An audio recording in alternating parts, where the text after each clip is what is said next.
All right, Emily, and we are live. Thank you so much for joining this live stream. Thank you so much for coming to our, I would say, weekly live stream this week in reselling.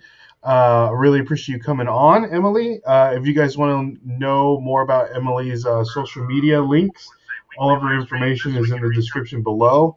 You're on pretty much all of them, right, Emily? Yeah, I'm all over the place. I like I'm it. on YouTube, Emily Conway on YouTube, Emily E. Conway on Instagram, M Conway on TikTok. So That's great, and Emily. I wanted to have you on just because I don't know. I find the things that you talk about, especially about like the mental health awareness that you Mhm. promote on your channel. I know that every Wednesday, I think you dedicate that live stream into like a mental health awareness. I never really catch it live. I go back and I listen to it while I'm at work, but I Mhm. really, I don't know. I like really enjoy that part, and we want to get into that for sure. But Mhm. tell us a little bit because this is a reselling channel, this week in reselling, and this also I gotta do all my plugs, guys. So if you haven't followed us on all of our social media platforms, make sure you do so. It's the Nashville Flippers on all of them, and then again, this week in reselling is brought to you by the good people at. Let me grab my magnet here. That guy's beard oil. So if you have any, if you have your husband has a beard, you can go and get some beard oil stuff, and the description or the link to is down in the description below. So, Miss Emily Conway, mother of Yeah. two, wife, reseller. Tell us how you got into reselling. We always have to start with that part. Okay, so maybe you guys have heard, maybe not, but if you have, you could just recite it as I'm saying it right now. But I got into reselling basically. Well, I developed PTSD 2 years ago. Just something traumatic happened to me, and so I had a really hard time with it, and I just struggled. Having PTSD is an ongoing battle, and so with PTSD, you have fight and flight responses a lot. And I was just having a really hard time. So I was visiting my mom, and my mom had just quit her nurse's aide job because she was working overnights, 6 p.m. to 6 a.m. as a nurse's aide. And so she quit that and started reselling. She just started doing wholesale Amazon boxes and bulk boxes and all types of stuff. She started out doing that, and she was so excited about it. I was visiting her and just having a really hard time. Just like, lots of brain fog and racing thoughts and all types of stuff. So I was listening to her talk about bulk boxes and like pallets. And I was like, if I just focus on what she's saying, like it'll calm my mind down maybe, because it was just very safe. It's just like, here's items, I'm selling them, like it activates the prefrontal cortex, which is the thinking part of your brain, and when you have PTSD, the amygdala, the emotional part of your brain, really acts up without your consent. Like, it's out of your control.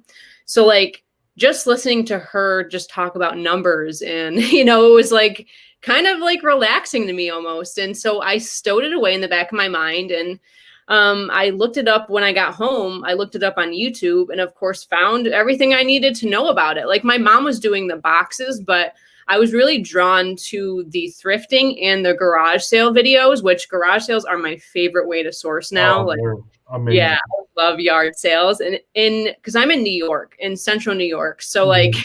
it's only around for a certain amount of time in the year, Mhm. So then when all this, sickness started happening, the virus and everything, like it was really tough because I'm like, is this going to cut into yard sale season? Which I had some yard sales, it wasn't too bad, but like I know it's such a short period of time over here, and it's my absolute favorite way to source for many, many reasons. But I also do the thrift stores, and then retail arbitrage. I am dipping my feet in a little bit, just trying to like branch out and go to like liquidation stores and things like that, and trying to find things that you can find there to flip, like brand new type stuff.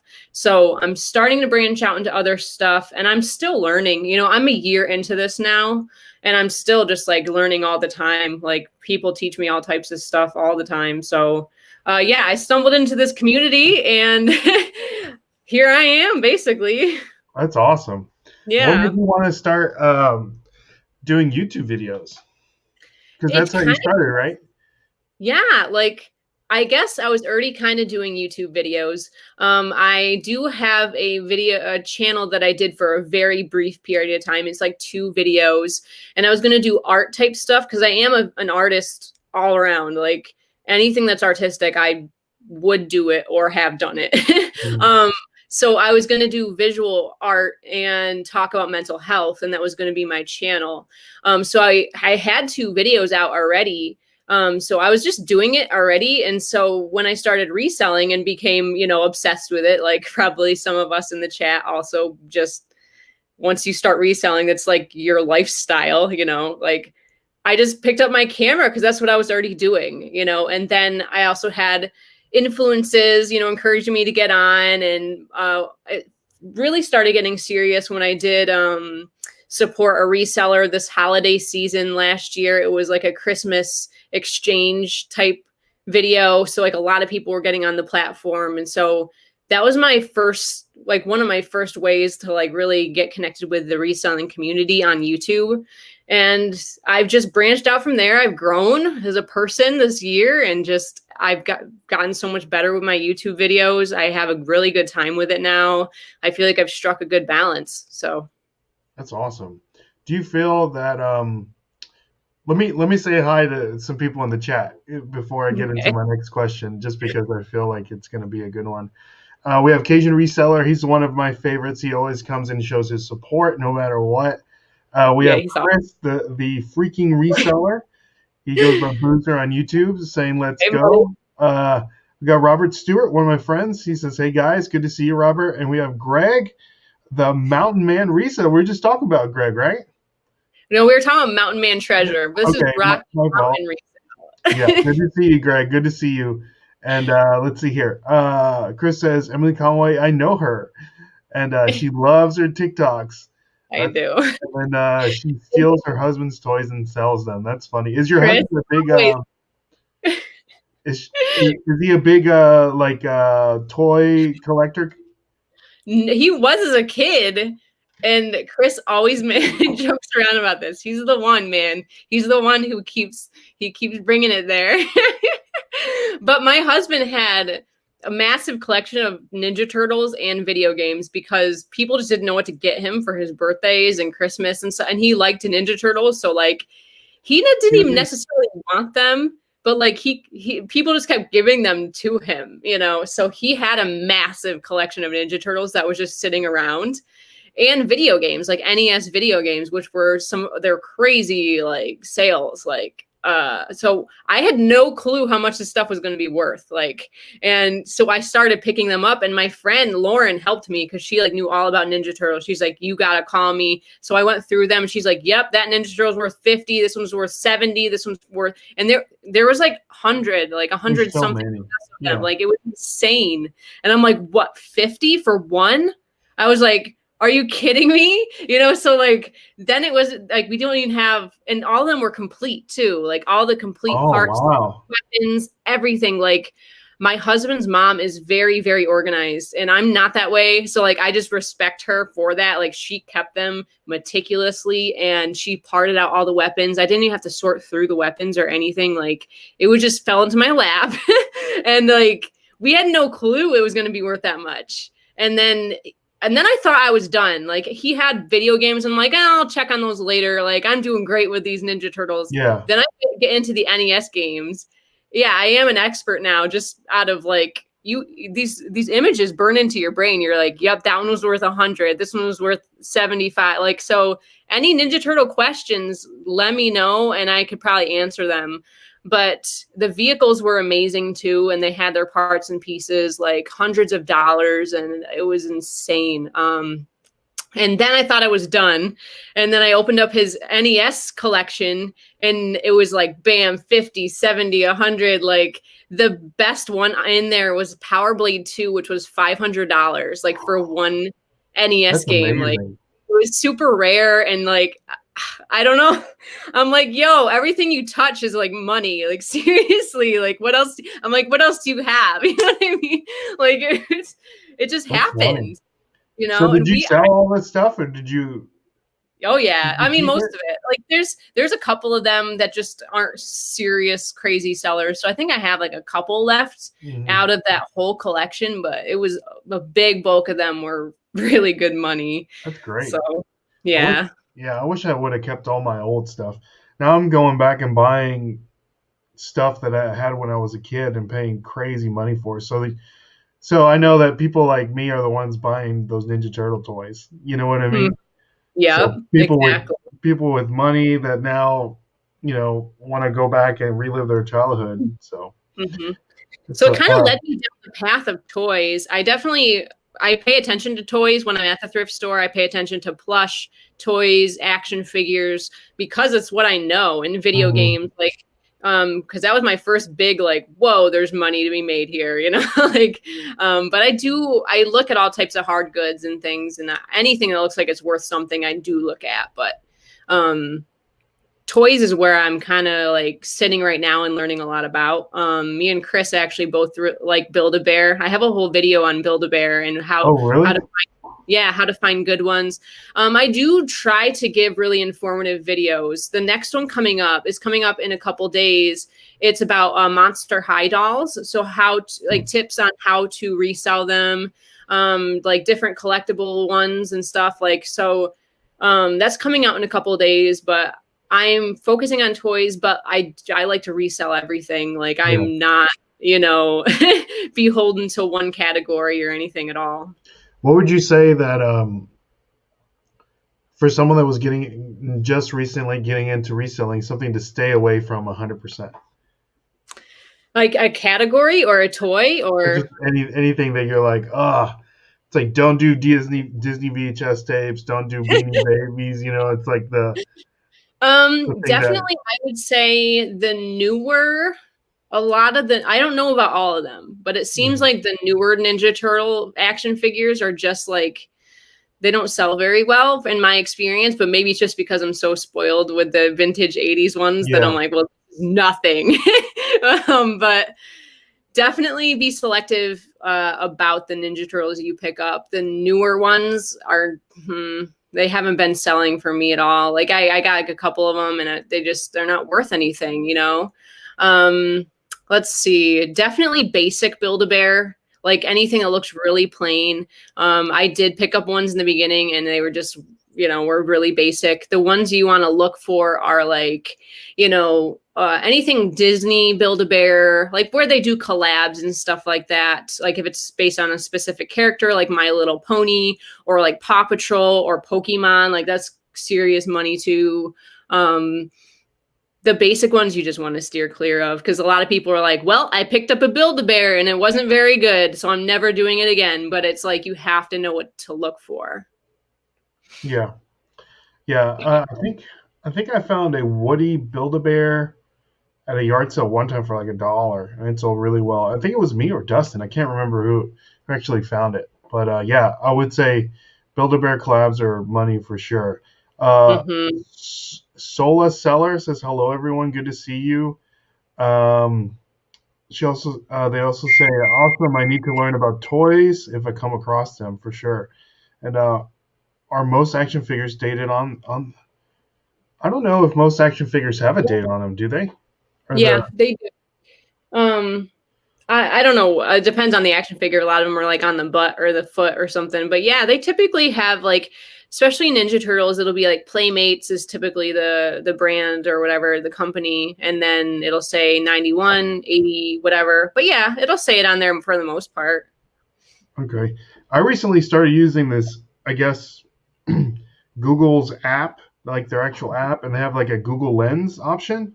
And so, Hmm. like, if I go to like Goodwill and I don't know what it is, I can literally just like it like knows what it is, and you just tap it, and then it'll Google what the thing is. Yeah, it's like an image reverse type thing, right? Yeah. So it's like like for instance, like I have this Gorilla Pod, right? Hmm. And so if I go to the Google Glass or the Google whatever it's called, it's Google Lens, and if I don't know what it is, I can put it up to the screen, and then I can tap it, and Hmm. then it Googles it, and it tells me like what Yeah. it is. So that's Well, a that's good resource. cool. I've been using that a lot, just to do like quick, if I don't know what something is, Mm-hmm. or if I can't find it, I'll do that, and then I'll go to eBay and then check the comps and stuff like that. So if you guys Yeah. haven't used that, that's a good resource for sure. What I can you tried I tried Google Images and doing a reverse search, but it's never very accurate. So it sounds like Google Lens Google Lens? Yeah, better.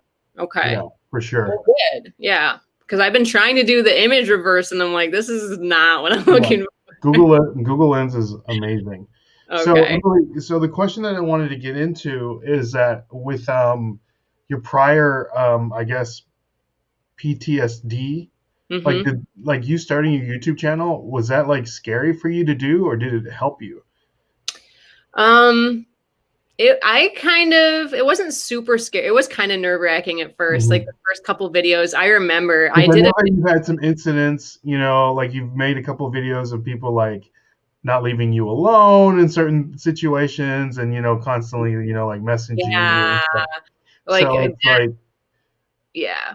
So that so definitely was a bit triggering for me, but it wasn't that bad. He wasn't too like, yeah, he was kind of bad. But like you're talking about the cyber stalker, right? yeah, yeah. I didn't want to Yeah. like say it, without No, your it's permission or anything important. like that, but It's important to bring up because like people don't really realize it's happening, but you just get a sense. Like if you go back, you can see that story of being cyber stalked, and it turns out this person was harassing a lot of people in the community. And I'm so glad that I spoke up because like everyone else felt the same way.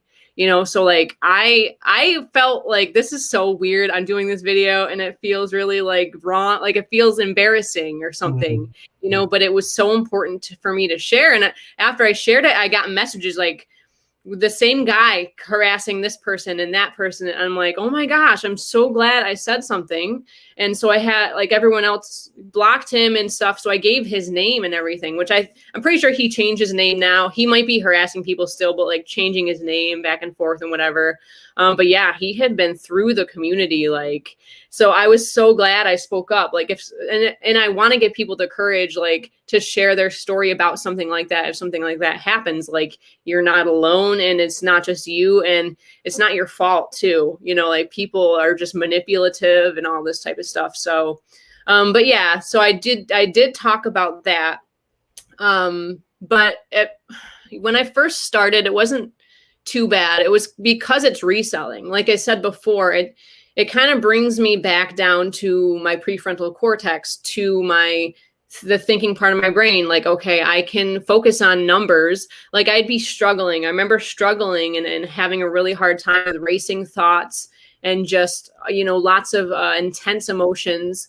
And then someone messaged me on eBay just asking about the size of a certain item. And then bam, I'm back into my thinking brain. And I'm like, okay, Mhm. I got to go measure this item. And then it snaps me out of it. Like it really helps me with my mental health, doing reselling. And like when you go sourcing, it's like you're almost in like a meditation sort of mode or something. Like you're going through and you see the items and you're thinking about them, comping them, doing what you do. And it's like you're in this peaceful state, so doing that was calming to me in and of itself. And so my YouTube channel kind of has become my safe space a little bit, Mhm. like I talk about things that trigger people and my issues, and like people can bring their stories into my chat and we can talk about it. And it's kind of a healing thing for me to speak on it, because it almost it feels as if it's not wasted. Like if I can share my story with somebody else and they can not feel like they're not alone, because there's so many people who don't understand and don't know how to be there for you. And people that you thought were your friends, and now when you start to struggle with something like this, like it really shows people's true colors. So like I don't want anybody to feel alone like I felt alone. So that's another reason why I love doing my mental health chats on Wednesday nights, because it's my outlet for me. And it's also like, hey, this is important, and this is Mhm. something that needs to be talked about regularly. Like this is not something that it's embarrassing. Like it needs to be brought to the light, because like there's so many people struggling out there. So there's so many reasons why I do it, but really it's just like, I have this thing and why not talk about it? You know what I mean? Yeah. So, yeah. So I know, like you were saying, like you have good days and bad days. Hmm. When someone, say for example, like someone has a bad day, like Yeah. what would be something that you can encourage that person to just kind of like come out of that You zone, know, you know? Like what's yeah. helpful for you? Like for me, like I don't know. It's like I get like like I have a job and then I do, eBay and then I do, like I have a lot of things like going on like all the time. And sometimes I Hmm. get like really overwhelmed and then I just don't want to do anything. Yep. And feel like, but my wife is really good about, it's like, hey, make sure you're listing stuff, and it's like not in like a nagging way, but a very encouraging way.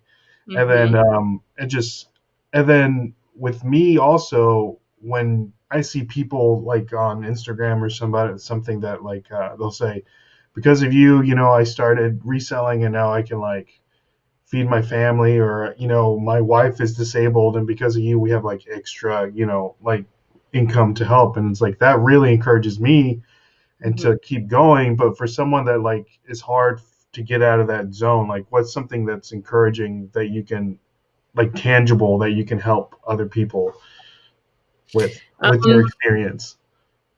Definitely giving them tools on how to get through it, because one thing that's important to remember with mental health is that when you're in it, a lot of times it's just a matter of getting through it, you know? And that people don't like that answer because it's like, well, I want it to go away.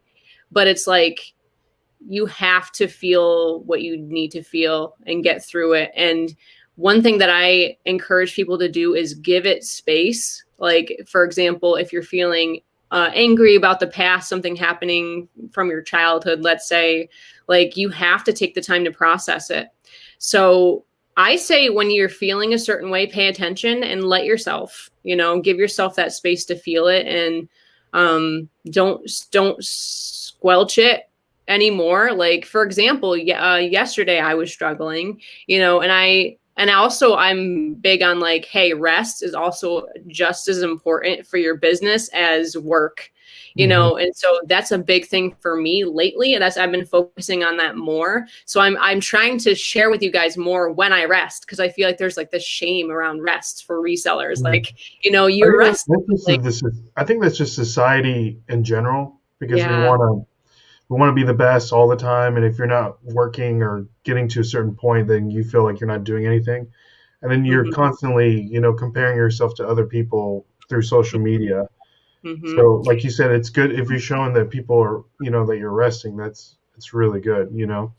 Yeah, because I've thought about it and I'm like, you know what? It's not like people try to do this, but really they show when they're working, and like what does that do psychologically to us? Like you almost feel like when I rest, oh my gosh, like I need to be doing something. You have this like shame or this like feeling. And it's not like people are intending to do it, but Hmm. we're watching the reselling content all the time. We're seeing people work and make crazy money, and and you get this FOMO, you get this like, Oh, I oh my, get FOMO like crazy. yeah, like I need to be doing this. I need to be doing, So like I'm coming from a place of like rest is just as important for your business as your work. Like you need to incorporate that into your life. And when you feel your body start to get there, let yourself rest. Let yourself go through what you need to go through, because honestly, the more you try to push through, the worse you're going to feel, and it's just going to like you're not going to do your job as well as you wanted to, like and especially with mental health problems, like the problem's just going to stay there. You have to process through things, and if your brain is like, whoa, you need to stop, like just pay attention to your brain. Like your body knows what you need. Like it's okay. I guess that's what I want to say is it's okay to struggle. It's okay to have to like there's nothing you can do about it anyway, especially if you have the mental health issue of PTSD, depression, like it's stuff that's out of your control, so it's like you have to work around it. And I just want to say there's no shame in that, and that it doesn't make you any less of a reseller or any less of, a person. Like, it's just you have a different brain. Like, PTSD changes your brain literally. Like, there's nothing you can do about that. You know what I mean? So, Mhm. so I offer that to people because I want them to know that they're not alone. And that's a big thing with people with mental health, is feeling isolated and feeling like people don't understand you. But I do, and I've been there. You talk about your depression, like, dude, I've been there. Your anxiety, yes, like, often, so yeah, I guess that's what I provide, is just a place of, hey, that's all right. Yeah, And for it's a tools, safe space. breathing always helps. Like, obviously, like, I don't know. It sounds really like, oh, that's like the typical thing you say. Yeah, give us some tips. Give us some practical things Yeah. that people can Yeah. do to, like, let's say that I don't know, Hmm. you know, terrible example, but let's say that you're fixing to take a test.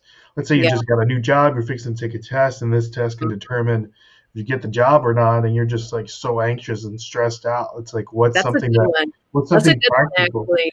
Because, like, for example, nervousness, right? The one way that I've learned to deal with nervousness or anxiousness, I guess, like, they're two different things. But, like, in that case, I feel like the feeling would be nervous. Is to just say, I'm nervous right now, and, like, let yourself feel nervous. And when you do, it goes away. Like, I swear, like, you almost feel like, oh, what can I do to make it go? But it's like, no, I'm nervous. Let yourself feel it. And then it oddly makes it go away. So that specific one, that's one tip I give. But for somebody struggling in like a panic sort of state, definitely I think it's 4-7-8 method. So it's what is it? Breathing in for 4 seconds, holding your breath for 7 seconds. That's actually really important, because it actually, like, physically makes your body have to slow down. And then you breathe out for 8 seconds. So you in for 4, hold your breath for 7, and then out for 8 seconds. And you just do that a few times, and it really helps you get down to a more, sane state, I guess. Mhm. But really, though, for example, like, if I'm in a PTSD episode, it's been taking me less time over time. Like, it's been 2 years now.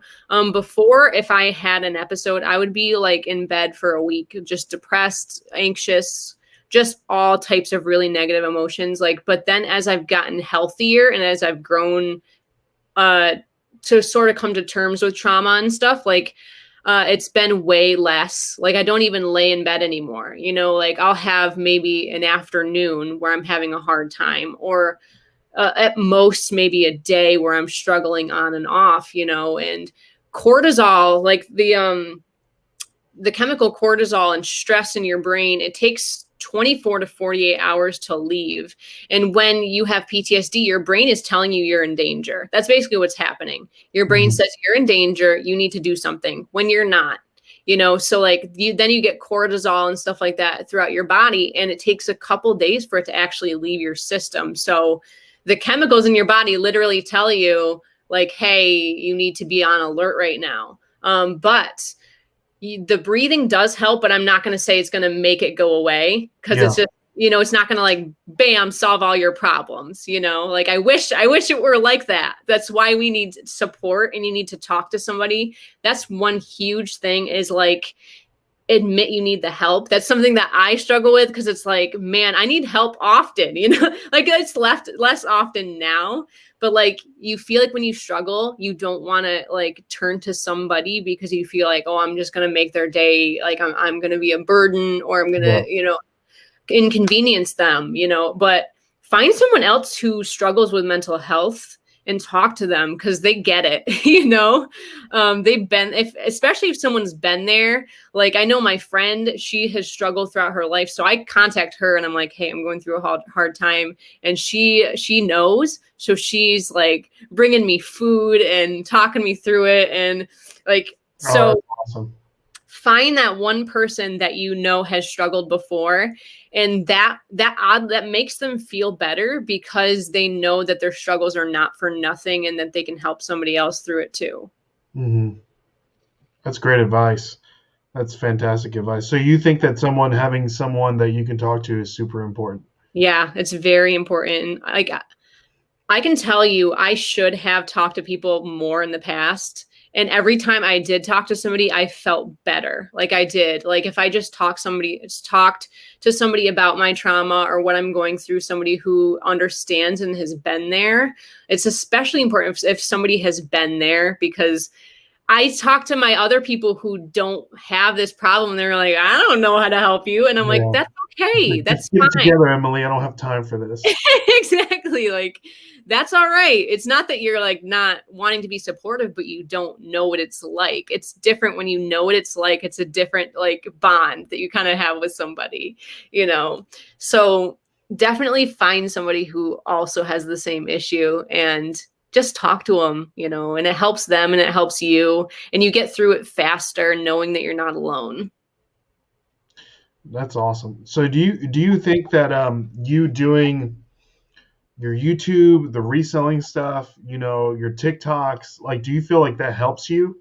Oh Because I know yeah. that you keep saying it's like you're such a creative, you're a creative person. Hmm. So for me, I'm kind of a little bit of a creative person myself. So me finding I feel like TikTok is just like a big inside joke between all the other Yeah. people that do TikTok, and people that don't are in it don't really get it. Yeah. So I don't know. Like with me, I feel like that platform, like for me, it's my favorite because I feel like that you can be the most creative Hmm. on that platform. And so if you Yeah. guys have not followed Emily on TikTok, please do so because all of her TikToks are fantastic and they're Thank you. awesome. But do you think stuff like that, things that keep you creative and just help you, Mhm. through Mhm. what? You know, when I was struggling the most, I could not be creative. Like it just, because you're in survival mode, like being creative is like sort of the pinnacle for me. That's like my spot where I'm the most free and the most being who I truly am. And when you struggle with something like trauma, you're processing through something like that, you're not there. Like I can't even tell you, I probably couldn't do anything creative for a really long time. So when you see me doing TikToks and things like that, you know, like I'm healing and I'm doing well and I'm, you know, in my best frame of mind.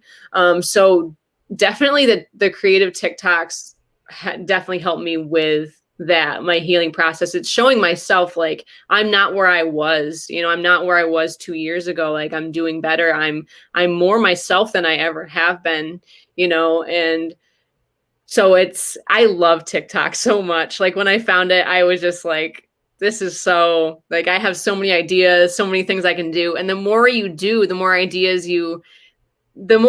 TikToks you do, the more ideas you get for new TikToks, you know? Mhm. It's just like this never ending cycle. So, That's awesome. We have Chris. He says that some people, let me click on this comment here. He says, some people have carry-on, some people have baggage. I have matching luggage. there you Funny, go. a matching set piece of luggage. Yeah, I think we all have a little bit of baggage somehow. You know what I Yeah, we mean? all do. We all do. And it's stuff that we don't think that we have, but we do carry it on. Like stuff that happened to us as kids, or like we do carry that stuff with us, whether we know it or not. Like you think you move on, but you really kind of don't. It's, you know, like those times, like I don't know if you get this, but like you'll have this moment where you just remember something from your past, you know? And I think in those moments, it's important to like acknowledge it and be like, why am I having this thought now? Like get curious about those moments because there's stuff that you're hanging on to that you didn't really realize. Hmm. Yeah. So all of us struggle with something, you know? Yeah, I know that. With everything going on right now in the world, Mhm. I just like always remember like just like me and my sisters like playing N64, like going back to like the 90s and Mhm. like when you think like everything was like all right and perfect and so innocent, Yeah, it it's was. like, It was kind of a better time, like a more simple time. I know, and it's like, man, what I would do if we were like back in that time. But I don't need to think about stuff like that. You know what I mean? I just think Yeah, about I like the good things that I have, my wife, my family, and Mm-hmm. my friends, things like that. So Yeah, good and when stuff. you're going through a stressful time, you want to revert back to those times, like when your brain does that literally. Like when Mm. you're really stressed out, you'll have dreams about something from the past that made you feel good, and your brain will literally do that for you, like bringing back those old positive feelings, trying to comfort you, so those are all important to honor and to say, like, hey, what made me happy as a kid, and sort of relive those things. Like, feel free. Like, that's good for your mental health. That's good for your inner child. You have this Oh inner yeah. child. I'm I That's never, I'm a Toys R Us kids, baby. I'm that's never going right. there. Yeah. For me, obviously, I was obsessed with Yeah. Powerpuff Girls as a kid. I was drawing them all over the place. It's such Like, a good show. It's such a yeah, good show. I loved it so much. And yeah, I could go on, but as a kid, that was my jam, seriously. And then Pokemon, of course. So, Yeah. Yeah, I think that's why so much of like 90s nostalgia is like perfect to resell, because people just want to relive, like, again, they just want to like relive their childhood and relive mhm. those like memories of going to Blockbuster and picking out a video game and playing it all weekend until you try to beat it. You know what I mean? It's like stuff like Yeah, that, you know? yeah. For me, it was RPGs. I loved playing RPGs. I would sit with my brother and we'd play. It wasn't Skyrim at the time. It was before Skyrim. It was the one before that. I can't remember now. Oblivion. Oh, Uh, yeah, okay. So we would play that and we'd go around and joke around the whole time. Like, I'd go around punching deer until it died, like doing stupid stuff with my brother and just having a good time, like playing Rock Band, you know. Oh man, yeah, Yeah, that's I awesome. love doing the drums. So it's a lot of fun. And then Rock Band stuff still sells, because of Yeah, that. yeah, So be on the exactly. lookout for that, guys. So we have a Gina A. She says, Hi. "Hello, Emily." We have our boy Landshark Picker. Good to see you. He always is jumping on. I love it. And Yeah. Barbie, yeah. So you have these color coded things on your. Tell me about that. I never knew what Yeah. that was. So Like on your videos, there's like color codes in your description. And I yep. wanted to ask you about that because I was like, I don't know what those colors mean. So when you watch any of my videos, I will put a Furby in the background. So right here, I have a green Furby, right? Oh, okay. So here's my green Furby. And my green Furby means I'm having a good mental health day. And so it's my way of doing a mental health check-in for myself and for anybody who knows. It's kind of like a little inside secret on my channel. Okay. But he's the green Furby means good mental health day. Like, green, let's go, right? Then I Okay. have my beige Furby. So this is kind of like kind of good, kind of bad. So sometimes I'll have this because I might feel a little bit triggery that day. I might have some issues.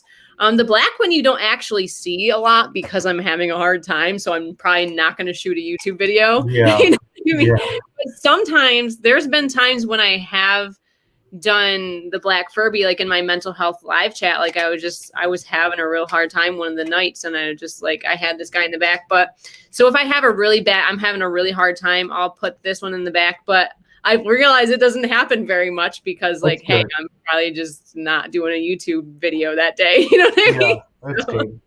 Furbies yeah, are weird, man. Furbies are just. they are wicked weird, and I Tell me love. about. Tell me, like, yeah, like what's with you and Furbies? So Furbies are actually a great seller. They're a good bread and Oh, butter okay. item. Like, if you find Furbies, pick them up. Usually you see them at the thrift store for, less than $1, and you can sell them 15, 20, 30. Like, they're good bread and butter. Like, they're not going to Mhm. be crazy money. Usually you might find one or two that are good money, but pick them up because they will sell every time, and there's collectors out there. There's people who modify Furbies and make their own, like, crazy looking like, it's a whole, like, It's like a. following. It's like a thing. Yeah. Okay. So not only is it mental healthy, I made it kind of mental healthy, but also it's also a good thing to sell if you see them. So, um, and they're weird and creepy and cute. Like, they're Yeah. somewhere in between creepy and cute, and I love that mix of creepy and cute. I just do. I don't know. So I know my sisters would like, they would always ask for like a Furby. I remember one Christmas they asked for a Furby, Hmm. And my mom was like, I'm not getting that thing. That thing is like, hideous. It's like gives me the creep, like demonic possessed toy, But I Yeah. did end up getting a Furby for Christmas. So, And so yeah, they're I'm very annoying familiar too. with those Yeah. Furbies. They're super You turn creepy. them on and they just go on and on. They don't stop either. Yeah, they're weird. I'm surprised that something like that even came out in the '90s because I mean, it's just Yeah. I don't know. There's a lot to them. I think so. Yeah, it's this odd cult following that they have now, even to this day. I don't know. Like I'm not like super like wow, I'm obsessed with Furbies, but I'm like I just think they're kind of cute and creepy at the same time. So I don't know. I kind of like Okay. them. That's great. And I, Yeah. I always see you wear. Tell me about your bows. Oh yeah, I don't know. I This have is matching color coded everything. So I bought these off of Amazon and people buy me these too. Like I've had people send me ones. So I have some other ones, but I have all different whatever. I just want to match my colors. So I bought like a big bulk of them off of Amazon and because so I'm I'm like always wearing Emily's them. always wearing a bow. You Yeah. know? There's really no like story behind it or anything. It's just what I do. And do you have a little girl or do you just have little boys? I have a 5-year-old boy and a 2.5-year-old girl. Do you put her in bows? Does she want to Yeah. match like mama? She'll take them off at this point. She's just started letting me keep her hair up. She won't pull it out and stuff now. Mhm. She loves her accessories and her bracelets and necklaces and shoes. Like she's such a little fashionista, which I've never been that way. As a kid, I was a little tomboy. I was rolling around Yeah. in the dirt and hated dresses and all that type of stuff. So I'm like, how do I Like I don't how know do what to do with this little girl. She's such a little girl, right? Yeah, she's a girly girl all the way. So I'm like, okay, it's dresses and princesses and the whole 9 yards for her. So that's good. That's awesome. So Yeah. let's get a little bit into some reselling questions, Yeah. Emily. So tell me about your biggest flip and your biggest bust that you've ever had. Okay. My biggest flip for sure was that $500 NES game that I mentioned earlier. That's been my biggest one so far, just that one NES game. And is Power Blade 2. So if you see Power Blade 2 or Power Blade, the first one also sells really well, like 120 or something. But the Wow. Power Blade 2 was crazy. It was $500. I remember the moment I was listening to Mountain Man Treasures live and I was going through and I'm like, I was looking at comps to see, and I'm like, $500. That's insane. Like, I remember the moment, I'm like, that's awesome.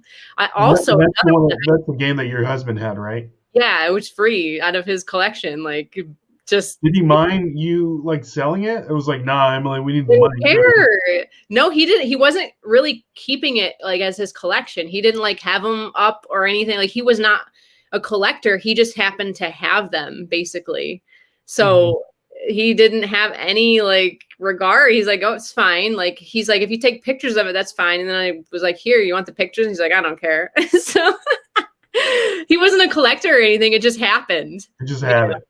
Well, Yeah. that's good. Well, Him he was not an having only any child. He attachment. was an only child. So his parents, you know, got him all the presents. He had all the presents, Mm. everything. And his aunts and everything, they all bought him all the presents. So, like, he had tons of toys just sitting in his mom's house, like just because. So, Yeah. um, I know that I was cleaning out my garage the other day, and I knew that I had bought these like Michael Jackson. I knew I've had these Michael Jackson Funko Pops, right? And mhm. then I'm like, and then for some reason they got lost when we moved or whatever, and I couldn't find them. So it's like when I was cleaning out the garage, I was opening up bins to see what were in them, and inside of them were these two Michael Jackson Funko Pops. I'm Yeah. just like, oh, there they are, awesome. And the boxes aren't in like fantastic. They're in pretty good condition, but they're not like mint. And I'm Mhm. like, well, let me see how much these cost. And literally, like each of them is like $200 because Wow. it's like they don't make Michael Jackson Funko Pops anymore because like that was like before he passed away. Like Mhm. his estate doesn't want any kind of toys of him made, so they're like really like highly regarded. And Mhm. so yeah, Wow. so I can understand like you having something and then it's like, hey, I'm gonna sell it, but I think I'm gonna hold on to it for a little bit Yeah. before I sell them. So Yeah, I just found out about these Monster High dolls that like they come out with exclusive Monster High dolls, and I don't know, like they're pretty amazing. I love Monster High dolls. I'm not gonna lie. I didn't those even, are creepy too. yeah. Yeah, See, those are really creepy. that's who I am. I don't know how to like snap It's like out a of it. cute, I'm just, creepy kind of vibe. but yeah, they're cute and creepy. Like I just like it. I don't know, but Yeah, like these things are amazing. Like so, if I was to collect anything at this point, it would be Monster High dolls. But I'm so much of a reseller, I couldn't do it. Like if I have something of value, like I'm going to yeah. resell it. I cannot collect right now. It's just not where I'm at. But like, they came out with these horror movie Monster High dolls that are awesome. Like, so they have the Shining Monster High dolls, and That's awesome. yeah, and they have Pennywise from It. So it's the creepy clown. Oh my God. Really? Yeah. Wow. So these came out like during Halloween. So you'll see in my video these dolls, like they're amazing. But like if I was to collect anything, it'd be that, and I would hang on to it and resell it later because I'm sure because right now they're on eBay for about $200 to $300 a pop. So that's like people are collecting them because they're probably like rare, right? Yeah, they're exclusive. They're only for a limited amount of time. They also have like Comic Con type Monster High dolls that are exclusive during some event, and they also have like Lady Gaga did a collaboration with Monster High, so that's a really sought after doll. But yeah, I don't know where I was going with that, but I don't know what we were Well, talking they about. have you said that you were really into my Monster High dolls, so Yeah. the I horror stumbled monster. upon them and I wasn't even, around, like I wasn't a kid back then. Like if they were around during my time, like I would be all over them, like seriously. But yeah, they're really collectible. A lot of people are collecting them, adult collectors. There's a lot of adult collectors who collect them. But yeah. That's awesome. Now, Mhm. Greg says, Emily, have you seen any increase in sales going to Pennsylvania as a Yeah, Pennsylvania? I have. What is Pennsylvania Dutch Christmas? I have no idea. This is That my sounds like first a time dirty. hearing about that. What is it? I don't know what it is. That's my first time ever hearing about it. So it's probably maybe some special thing in Pennsylvania. I don't know. That sounds like a drink or like Yeah. a fart that your like little brother would say. It's like, hey, you want to smell this Pennsylvania Dutch Christmas or something like that, you know? Oh, is that Belschnickel? It's because Greg's like, wow, you call yourself an Office fan. Oh, okay. Oh, I didn't realize that was like, they didn't explain that it was specifically Pennsylvania, but I knew Belschnickel, of course. Yeah. You listen to the Office Ladies podcast with I have not listened to them yet. Literally, I just. listen to it. It's really awesome because Okay. they break down an episode and then you can like go back and watch it and it's Mhm. really insightful and Mhm. it's so good. You need to listen to it. I need Yeah. to. People keep saying to, and I'm just not on the podcast train right now. So like I just haven't like jumped in and like, but I need to. You're right. Because Yeah, actually good sounds one really to start. I really enjoy that one. That's kind of a way for me to it helps me relax is listen to podcasts. yeah. Because you're like learning and listening to it. Mhm. Another podcast that I recently found that I really enjoy because I like movies, I like watching them and stuff. But there's this podcast called Raiders of the Lost Podcast, and they Mhm. just kind of break down movies, Oh, wow. and really insightful stuff. Like we were talking about The Shining earlier, and they had this whole episode of talking about The Shining and Mhm. just like how it was shot, like Stanley Kubrick, which is the Yeah. director. And like apparently, and I didn't know this, but there's a conspiracy theory, like the moon landing or whatever. But Mhm. allegedly, he was the one that filmed the moon landing, and Mhm. so he filmed it right before he shot The Shining. And there's certain things in The Shining, like Easter eggs that he put in the movie that supposedly I gives love off it. like him like Yeah. actually filmed it, like clues that he put in the movie, like saying that I filmed the moon landing. You know Mhm. what I mean? Wow. Before, so I don't know if it was just like playing on that, but I don't Yeah. know. It's a I really good love that type podcast. of I would stuff. recommend. I love that type of stuff. One huge horror. I love Jordan Peele's horror movies, like Get Out. Those are And good. Oh my gosh. But I'm obsessed though. Like I love I love Jordan Peele and I love Get Out and I love Us. Those are two just fire movies. I love them so much. Like I'm like I can't wait for like everything to go back to normal so we can get some good movies from Jordan Peele. Oh Just man, I can't wait to go to the movies. I love yeah, going to the movies. give me all the Jordan Peele. Like all of his horror stuff has been amazing so far. So Greg says Greg says that you are a true fan because I forgot it was called Belschnickel. yes, thank you. I've There you go. redeemed You redeemed yourself. status in Greg's eyes. Yeah. So Emily, I want to keep this under about an hour, and so we, Okay. just be considerate of your time, and I really appreciate you coming on. And so, Yeah. if anybody has any quick questions for Emily, we're kind of wrapping it up, and make sure you put those down in the comments, and we'll get those answered to the best of our abilities, right, Emily? Yeah, absolutely. Nicole, Nick Pick Thrift is in the house. Nicole just jumped on. Good to see you, Nicole. Nicole's one of the real ones. She's awesome. She's OG my girl. for She's my girl. I'm not gonna lie. Yeah, she's one of the real ones for sure. Yeah. But Emily, tell us a little bit, just like about yourself. Just what do you do? What is Emily's like ideal day? Emily wakes up, has like a big omelet, and then goes to the movies. Or like, what is something that's like it's your birthday? You can do whatever you want. Like, what's your ideal day? It's a good question. Definitely thrifting needs to be in the picture. Like, Okay. and I'm a stay-at-home mom, okay? I love my children, but like as a stay-at-home mom, I crave like just a day to like not have them around. So like somebody's watching the kids and I get to get up, have some actual time with my husband and not, have kids wanting stuff and then going to the thrift store, getting amazing haul, but that's obviously going to be in the day. Yeah. So I'm going to find hundreds of dollars worth of inventory. I'm going to come back, not going to list it. And then let's see, I'm going to probably take a nap. Just a that's nap. good. It's going to be nice. And then just watching movies like Jordan Peele. What I would want to do is I would want to get people around who have never seen Get Out. And I would want to like get them to my house so I can show them Get Out and see all their reaction the entire movie because it's my favorite movie.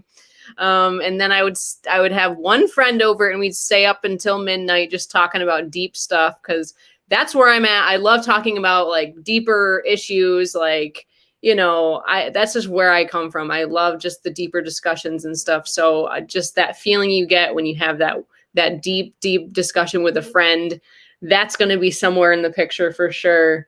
And chicken wings. I'm going to have chicken wings that day for sure. So that's a good day. That does sound like a great day. Yeah. That's awesome. What's your favorite kind of chicken wing flavor? Oh, buffalo. Like not super hot, just like a lot of buffalo sauce. Like literally I have the chicken wing, but really it's about the buffalo sauce at the end of the day. Like I'm going to have a nice, my mouth is watering right now just thinking about it, but buffalo sauce with the butter and just slathered all over. Just ranch or blue cheese?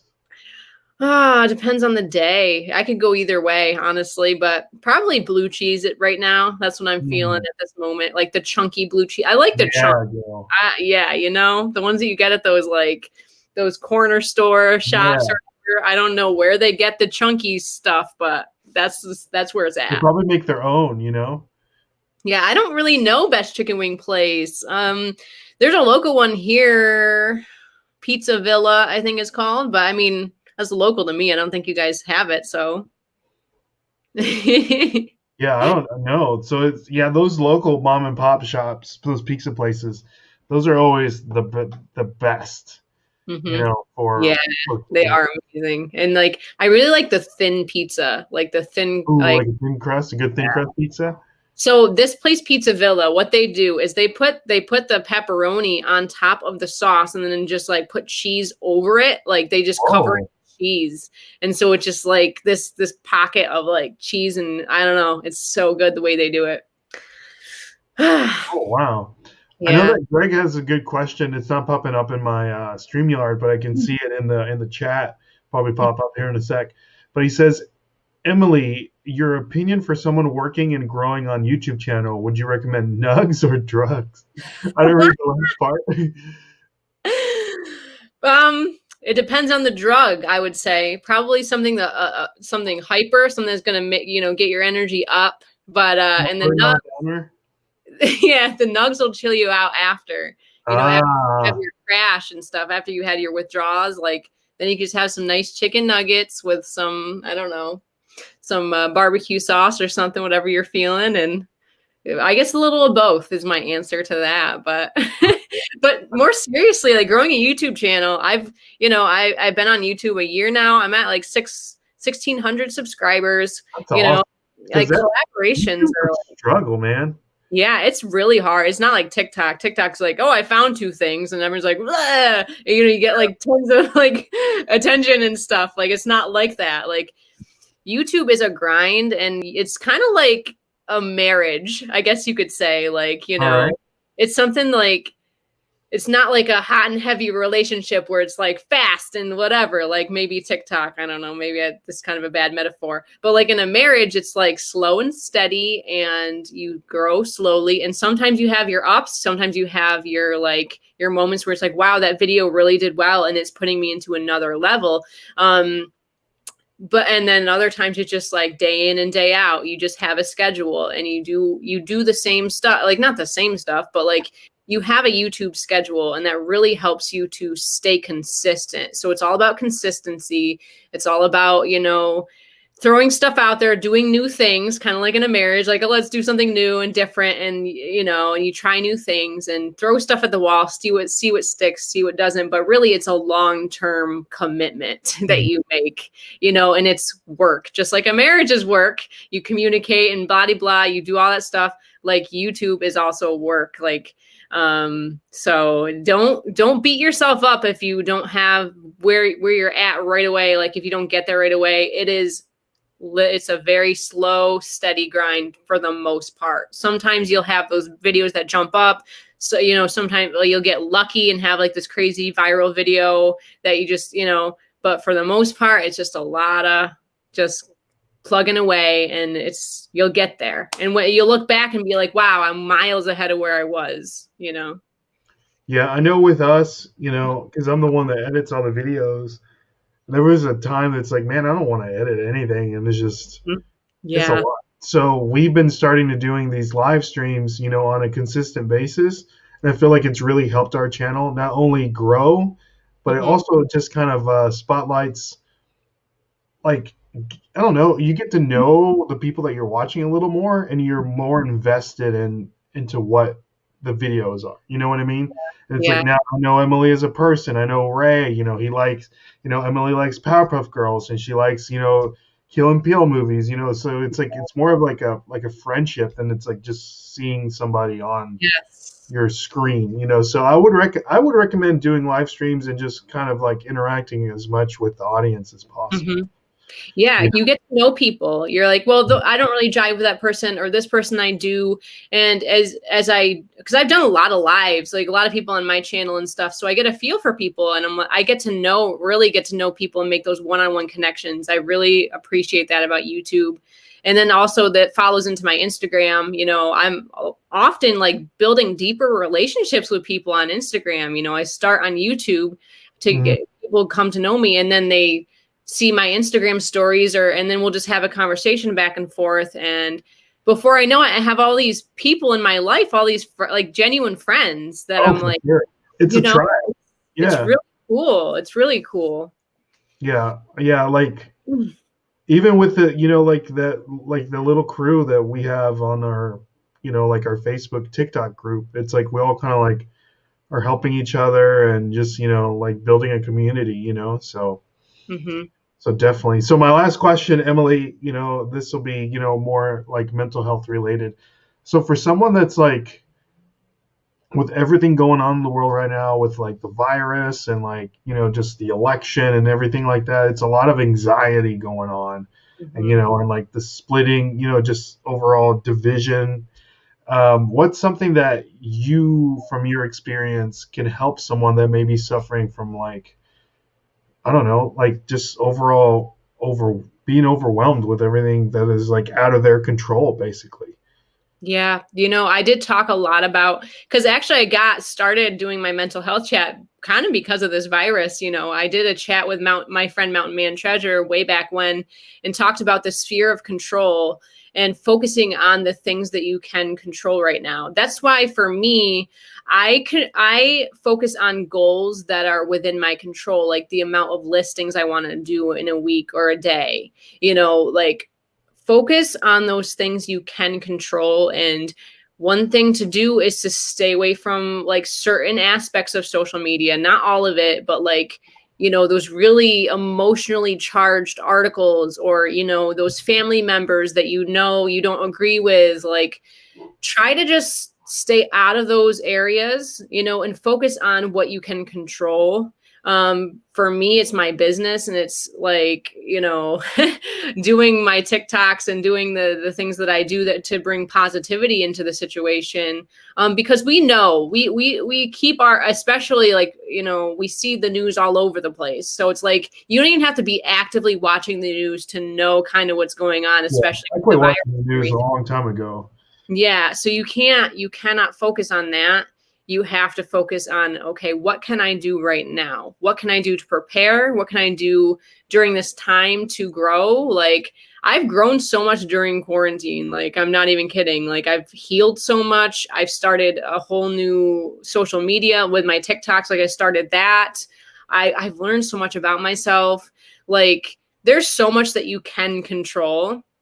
And so once you step out of that sphere of control, like what other people think of you, for example, what numbers somebody else is making that you're not making, like the list goes on of what's outside of your sphere of control. So when you hyper focus on those things you can control, like who are my positive friends, what people are there to encourage me right now, the list goes on for things that are within your control to focus on and to work on, basically, and keep yourself busy, keep yourself active.